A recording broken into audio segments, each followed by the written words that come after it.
First of all, let's welcome Mr. Goldtop back to the scene. I forgot how good this was. It's just stunning, a stunning thing. Absolutely love it. Anyway, let's get on with this. Right, so here's how I write my little songs. I presume this is how most guitar players write their little songs. So I'm going to pick a key. I'll pick the most guitar friendly key of all, the key of A. And then I might start, well, the truth is I probably just start doodling, but I would doodle through the various chords in the family of A. So what chords are in the family of A? I'm sure you probably know them all.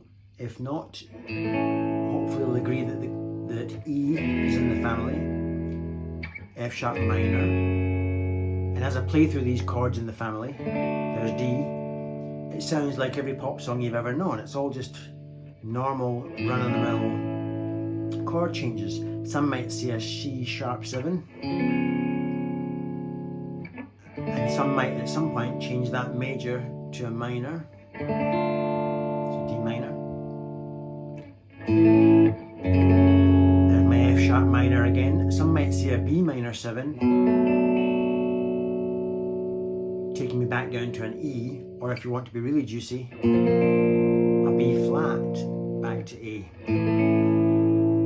Some might go to E minor instead of E. Check out Tom Bukovac, The Power of the 5 minor. So all of that's in there. I haven't mentioned any diminished or augmented chords yet, because these are the glue sometimes that join these chords together. So those are the chords. Let's see now how I could, or how I did piece them together to make it tuneful. Now as you watch this little piece, at the end of it I'll go back and dissect it, but all you'll see I'm doing is I'm adding a finger here, I'm taking a finger off here, I'm suspending this chord, I'm adding a pinky over here, I'm creating a bit of tension here, I might throw in a diminished over there to join those two chords up, and before you know it, it's all very normal for songwriting. Let's see the piece that I used to connect them all.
So the first thing I did was I played a first position A chord, A for apple, and took my ring finger off to give this lovely sound. So straight away I'm in that Bryan Adams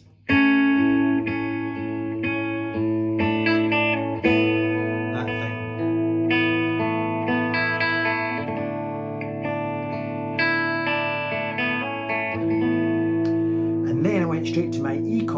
suspended it. You don't have to know what that means, just know that you play your first position A chord, but you stick your pinky and you tuck that in under your ring finger on the 2nd fret of the G string. Now, how many times have you heard piano players and songwriters do that? And then I went to my F sharp minor, but of course you know me, I can't just go straight to the chord. I've got to try and think of something spicy to go in between, so I chose a diminished.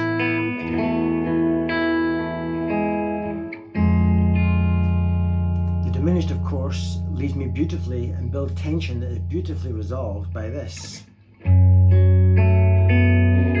So what I did was diminished, just the first position diminished, if you like, open D string, 1st fret of the G, open B string, 1st fret of the E string, and it's the same chord every 3 frets because it's that whole 3 fret thing.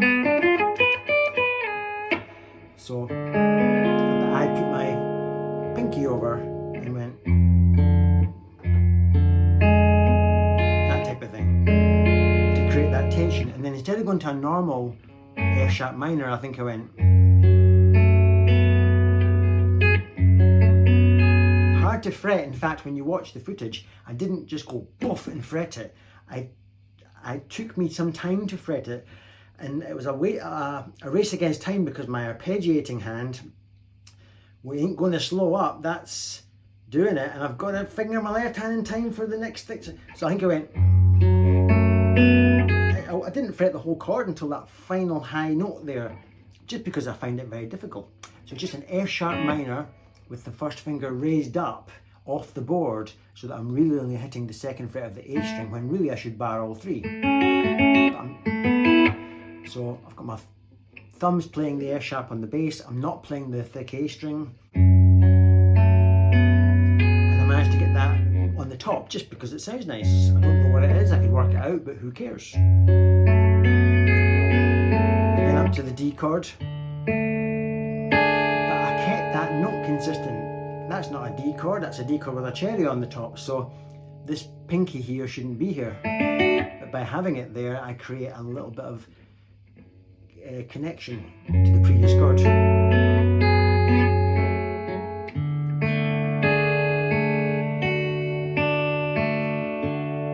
Then back to the Bryan Adams things.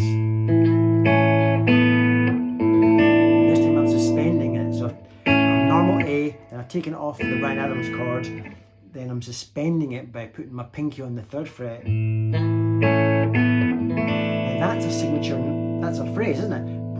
Then I want to repeat that phrase in that next chord to create a connection and also to raise the tension. All that is a C sharp 7, there's your C7, upper fret, but by raising that note up 1 fret and giving it a little wiggle, you get that lovely tension that's just dying to be resolved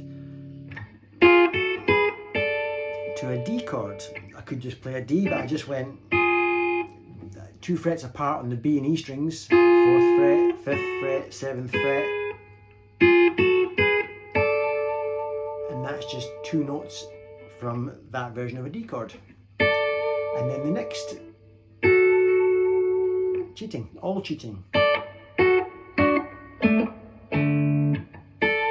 Just picking little double notes, double stops out of that chord, a D chord, a bar chord. And then move down to that position of a D chord. And I just have a personal love for that sound. To me that transcends a guitar sound. To me that sounds more like a cello. Listen to that. How nice is that tone? Just ringing out there. It's got cello woodiness to it, if you know what I mean. It's just basically an A note and that note from that version of a D chord with a wee wiggle, and then changing that for the cliche. In other words, going from D to D minor. But instead of just playing D minor, I played a little lick.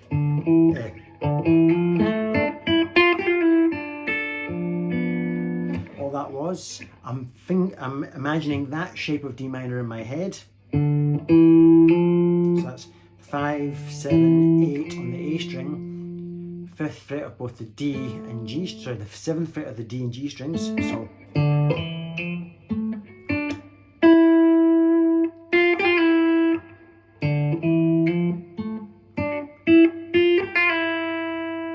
So a beautiful little, I think I stole that off Josh Smith. There I'm kind of forming that baby version of a D minor. But then I reach across and play that 8th fret of the A string, and then, just when you think that's nice, I tried to punch you in the face with this little, oh, that little B string, just lovely. Not punch in the face, what does Tom Bukovac call it? Sticking the knife in. Yeah, you've got to be able to stick the knife in. Just when they think it was good, you've got to stick the knife in and give them the killer blow. Not punch in the face. That's not the best metaphor. And then of course I resolved it back to A, but instead of just playing an A, that's an A suspended 4th. I'm kind of walking from that version of A, just in single notes, up to that version of A. But if I keep it going, with an open A drone's even better. That there is 1 fret too high for an A chord. My middle finger, by the way, is just floating. So I've suspended it. Then my F sharp minor. Then the B minor 7. Then the B flat. But this first finger is too low, and then comes up and creates that, well, it's called a flat 5, but you don't need to know that, because there's the 5 and you're flattening it, I presume, to resolve back to the A. Then I've just played a wee, I went to G, I got a G chord in, that's right, suspended 4th, Ryan Adams, the G, adding a pinky to the 3rd fret of the B, D, just a wee hammer on the 2nd fret of the E string, open E, then the open E,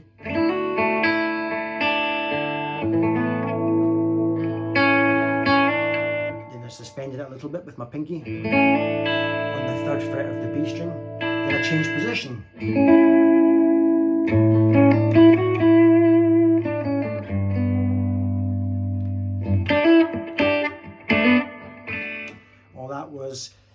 So there's your A chord, and I just played some lead based around that shape of A. There's 2 octaves straight away, an A and an A on the 7th.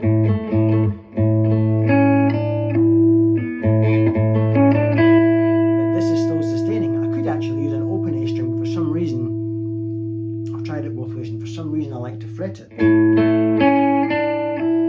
it's kind of running up a suspended 4th, kind of like 6, 7, 5, and then dropping it down from suspending it back to normal. It's still sustaining, by the way. Even now you can still hear it.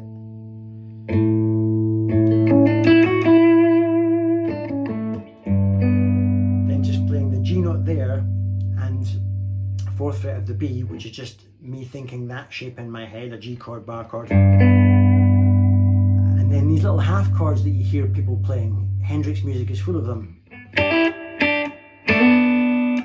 So again, I'm still in G, just fretting that and hammering on the B string, but it's so cleanly and with an arched ring finger that I don't destroy this droning thin E string. The same concept there, it's a bit like fretting 2 notes from a D chord, but by hammering onto the 4th fret of the G, you're recreating your G. And then a D chord. And then I just use these little chord connections like I do. Getting back to A.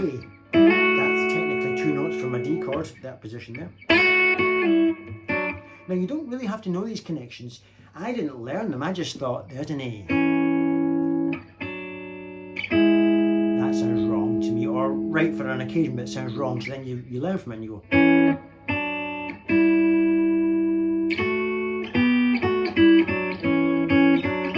Or maybe I was right the first time.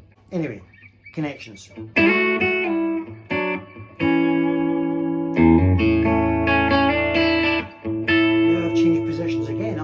This position of an A chord, just vibrating the 9th and the 10th frets of the G and B strings respectively, with an open A string droning, or even you could hook the thumb over for this note because that's in an A chord as well. And then that's like a half set rub kind of lick.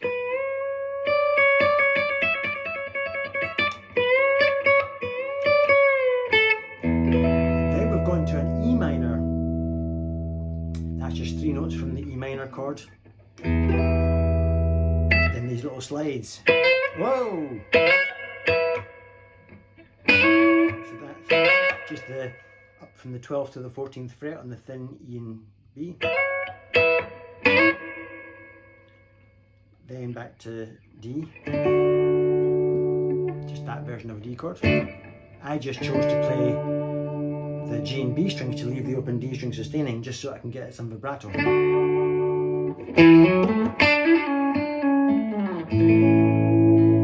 That kind of thing. There's an A chord connection. And now I've plucked the open E string. Those are 2 notes from an E minor chord. Whoa! And yeah, there's your E minor. So.